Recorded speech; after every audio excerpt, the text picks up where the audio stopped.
Hi, watching my channel, Busted. So for today's video, I'm going to be doing a video on the gloves I make.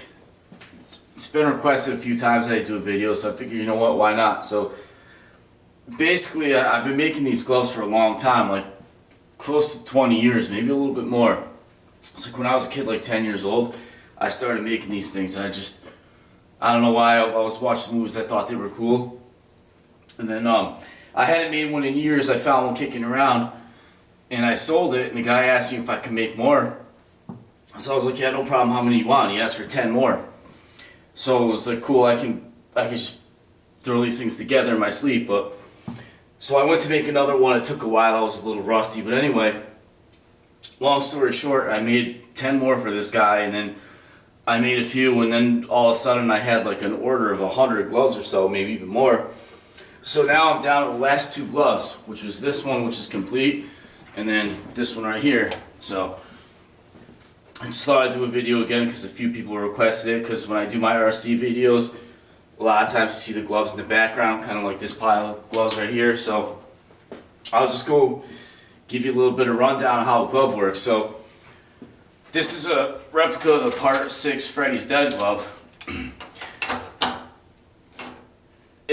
There's a few differences though when I make these. Like for example, in the movie one, this blade is offset a little bit and it's kind of crooked. And I've actually had a couple gloves come back because people didn't like that they were crooked. So I kind of put them in there a little bit straight. I offset them a little bit, and then like I use really high quality materials.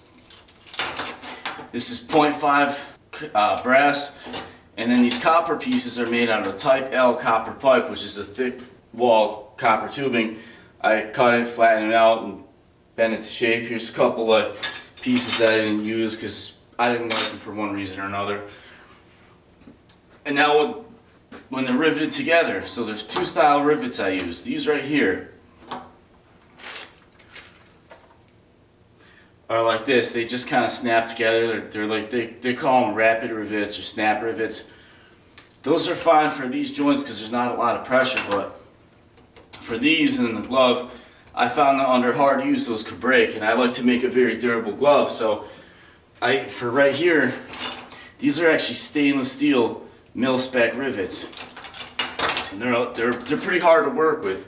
You need a special tool to set them. And at first, when I first started using those, I was getting frustrated because they're really hard to set. And I went through a bunch of different rivets. I bought a lot of different styles, and that one like matches the screen used ones closely, but they're very strong. They're indestructible. They're indestructible. Basically, the metal around the glove would tear before the rivet ever broke. And then I don't know if you can see this in here, where I attach the gloves.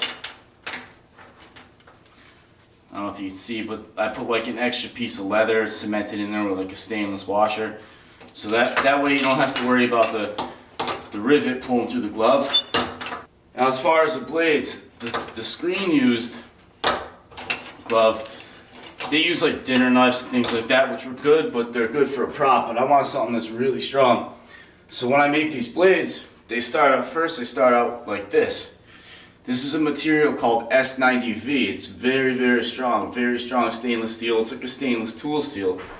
So basically I buy like a 10-foot piece of that, and then I plasma cut the blades out, and then I just grind them to shape.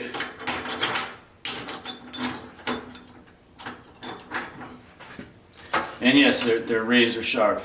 So, and then the movie props, they just kind of like solder them on here. I braze them on here, but what I do is on the back side, I don't know if you can see that very well, but it keys into the fingertips.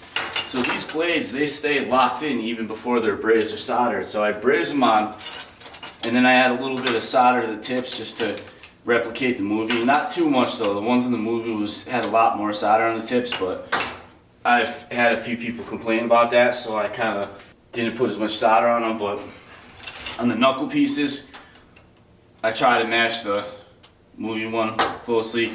Same thing with the back plate. You can see there's folds in the back plate. Now the back plate, it's a pretty cool story about this. So a long time ago, when I was a kid and I was making these gloves. This is when, like, right before Wes Craven's New Nightmare, right after Freddy's dead, they were doing autograph signing. And when I got there, there it was a Freddy's Dead glove. So instead of getting an autograph, I was able to trace the back plate, and then I couldn't really get anything else. What I got was a measurement from rivet to the tip of the knuckle piece. So as soon as I got home, I put that on a piece of aluminum right there. So that's a screen used template. So that's pretty cool. I don't know if there's many people who have one of those, but now as far as the leather glove goes, the movie one used the Lamont 1178, which is what this is, but this is a new style. The glove's pretty much just as good, but it uses a plastic buckle right there and a black strap. For the original, this is a Lamont, but this is a trucker special, but it's pretty much the same thing. So this was how the original gloves looked. They had a metal, and just as time goes on, things get cheaper. I found some other gloves that are very similar to the Lamont, like this right here. This is one I'm making for. This was actually, when I said I had 2 gloves left to build, it was this one and then this one. So that's another part 6. I found these leather gloves. They're really nice. They very closely match a Lamont 1178. This leather here is a little bigger. You could trim that down if you want. And so you see there's some differences. The strap is black, but overall, it's a nice leather glove. So after these 2 gloves, I'm going to ship this one out tomorrow. I got to finish that one still. So those are the last 2 gloves I'll be making for a while. I'm not going to say I'm not going to make any more, but at least for a while, because these things are very time consuming. It takes me like 2 or 3 days to make a glove. The blades are what take long, because this material is very hard to work with. So right now I'm not taking orders for gloves. I may in the future, but for now, if you want, there's a channel I'm subscribed to. A friend of mine's Flaming Creations. He makes some really cool gloves. I'll link his channel, and he's, I believe, currently taking orders. He's got top-notch stuff, very detailed work, so you can check him out. So now I'll just give you a quick little tour of my workshop where I make these things. So this is my workbench. I made this at my shop. So this is my workshop in my basement at my house, but I own a custom exhaust shop with a fabrication shop. So I made this table. It's 3/8 thick steel, very rugged. Right there, that's a Wilton 6-inch vise. Wilton makes the best vise.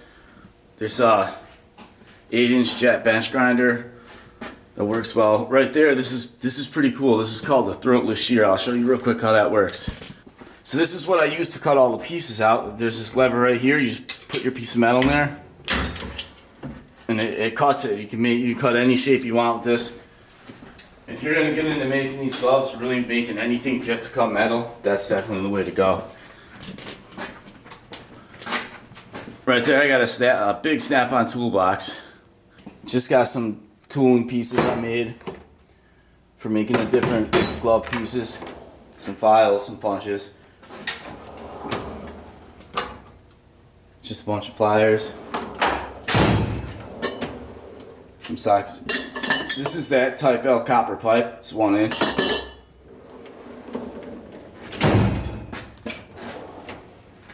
A lot of RC stuff in here too.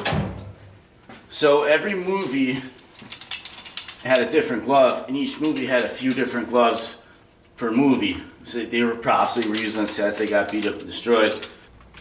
So out of all the movies, I like part 6 the best. I think it looks the best, and I think it moves the best too. Well, mine does anyway. Out of all the ones I make, I think this one has the best movement. It fits great. It's very comfortable. You can easily make a fist with it. You gotta be careful. I mean, you could slit your own wrist if you're not careful.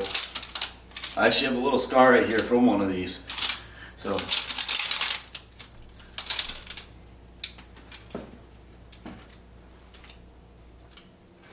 over the years, I played a lot with the geometry of where these rivets and all the pivots go, while still keeping it as close to screen accurate as possible. Like, I know I changed a few things, and there's also a lot of different style blades used. Like, if you take a close look right here, there's like a little curve to the blade. Some of the gloves in the movie had that little curve right there.